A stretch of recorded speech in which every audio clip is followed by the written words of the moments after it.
Hello दोस्तों, स्वागत है आप सभी का टू द पॉइंट के इंडियन इकोनॉमी के सेशंस में। हमने पिछले चैप्टर में फर्स्ट 4-5 ईयर प्लान्स के बारे में बात किया हुआ था। आज उसी के कंटिन्यूएशन में हम द नेक्स्ट 4-5 ईयर प्लान्स जो कि 5th, 6th, 7th, 8th 5 year plans जो थे उसके बारे में डिस्कस करेंगे।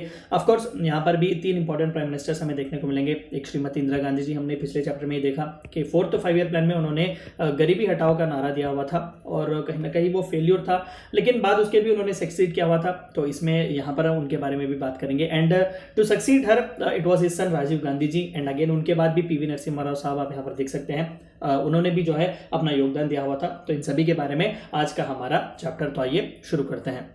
5th 5 ईयर प्लान, आइए देखते हैं कि इस टाइम फ्रेम में क्या हुआ था 1974 से 1979। ऑब्जेक्टिव क्या था इसका? Removal of poverty and attainment of self reliance. गरीबी हटाओ नारा तो नहीं था, लेकिन पॉवर्टी को पूरी तरीके से एरेडिकेट किया जाए, रिमूव किया जाए, ये गोल था, ऑब्जेक्टिव था। And attainment of self reliance, हमने देखा कि PL 480 जो था, जिसके तहत यूनाइटेड स्टेट्स हमें ग्रेन्स, फूड ग्रेन सप्लाई कर रहा था। तो यूनाइटेड स्टेट्स ने थ्रेटन किया हुआ था, रोक दिया हुआ था स्कीम, लेकिन बावजूद इसके 1971 बांग्ला लिबरेशन वॉर में इंडिया की जीत हुई थी। हमने उस वक्त रशिया जो कि सोवियत यूनियन था, USSR, उसके साथ 20 ईयर्स फ्रेंडशिप डील साइन की हुई थी in response to United States supporting Pakistan. तो इस तरीके के कई प्रॉब्लम्स हैं। एंड अगेन 1977 में इंदिरा गांधी जी ने इमरजेंसी इंपोज की हुई थी, तो वहाँ पर भी थोड़े बहुत टर्बुलेंट फेजेस हैं। तो आइए देखते हैं कि इसका असेसमेंट किस तरीके से, रिजल्ट्स क्या थे। हाई इन्फ्लेशन था, पूरा टाइम फ्रेम बहुत ही हाई इन्फ्लेशन था। It was terminated by Janata government. 1977 में इंदिरा गांधी जी ने जो थी 1975 में इंदिरा गांधी जी ने दरअसल इम्पोजिशन किया हुआ था इमरजेंसी का। तो 1977 में इलेक्शंस आए हुए थे और उसके बाद जो थी उनकी सरकार गिर गई थी। एंड जनता गवर्नमेंट वहाँ पर आई हुई थी। मोरारजी देसाई जी जो थे वहाँ पर प्राइम मिनिस्टर बन चुके थे, तो उन्होंने इस प्लान को जो है वो टर्मिनेट किया हुआ था। Yet the Indian national highway system was introduce for the first time. यहीं पर हमें national highway authority of India का एस्टेब्लिशमेंट देखने को मिलता है।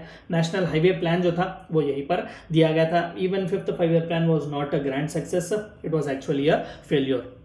6th 5 ईयर प्लान क्या है? 1980 to 1985। Again Shrimati Indira Gandhi ji thumping majority के साथ वापस आती हैं।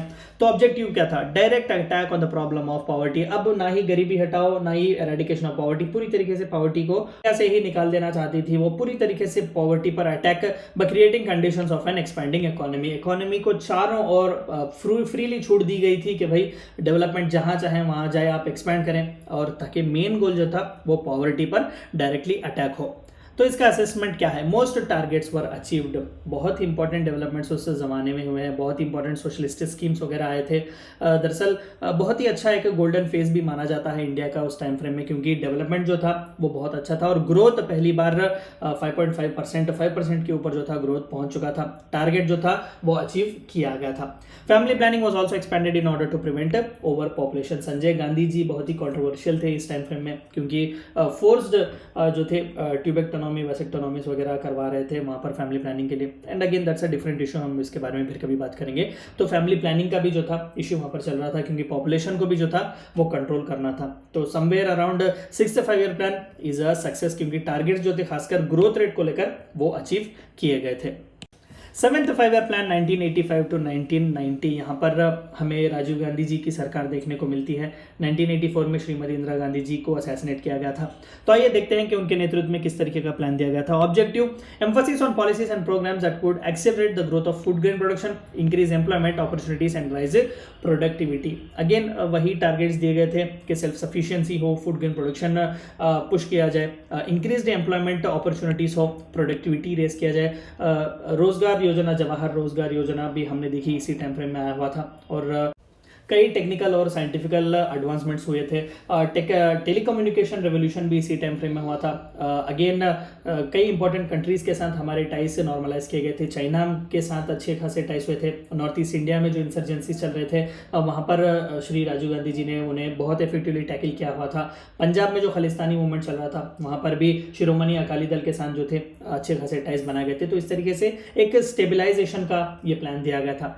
तो इसका असेसमेंट क्या था? With a growth rate of 6%, this plan was proved successful in spite of severe drought conditions for the first 3 years consecutively.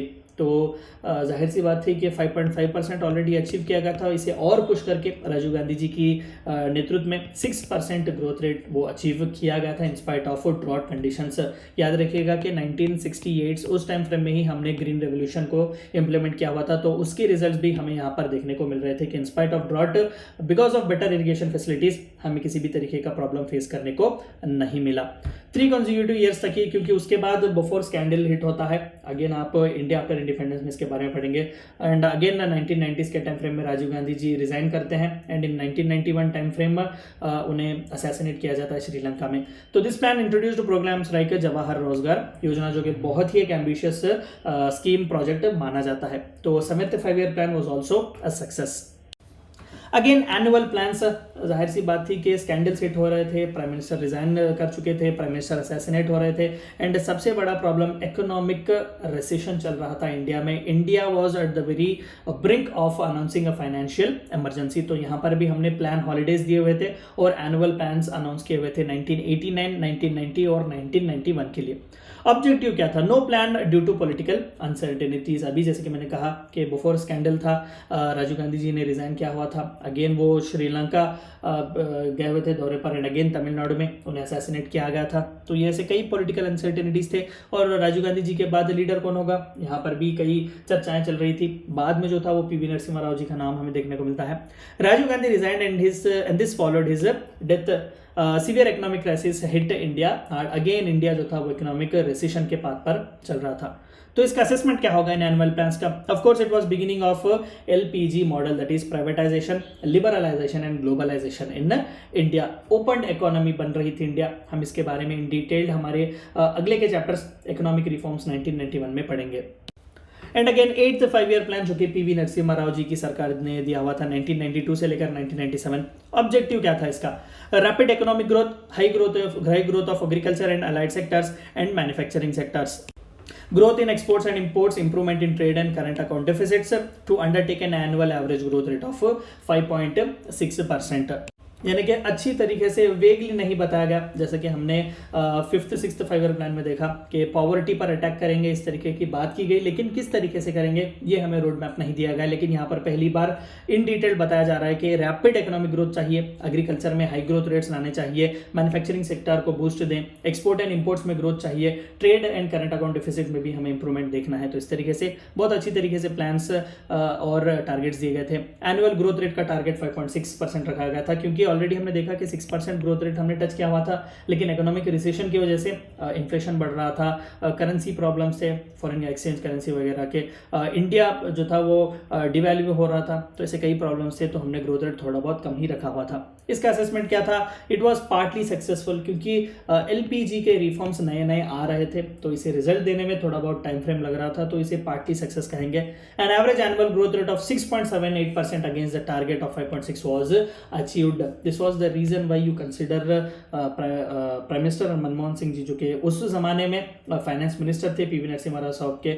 It was because of his vision of liberalisation, privatisation, globalisation. एक economic recession में जो India की economy चल रही थी वो again self sustaining economy बनती है, और आप देख सकते हैं कि टारगेट 5.6 का था, लेकिन अचीव 6.78% का हुआ था। तो ये थी 8th 5 year प्लान, जो कि it was actually a partly success. ये थी चंद बातें आपको जाननी थी द नेक्स्ट 4 5 year प्लान्स के बारे में, that is from 5th 6th 7th and 8th। हम आगे के चैप्टर में बाकी के 5 year प्लान्स के बारे में पढ़ेंगे। Thank you for watching my video.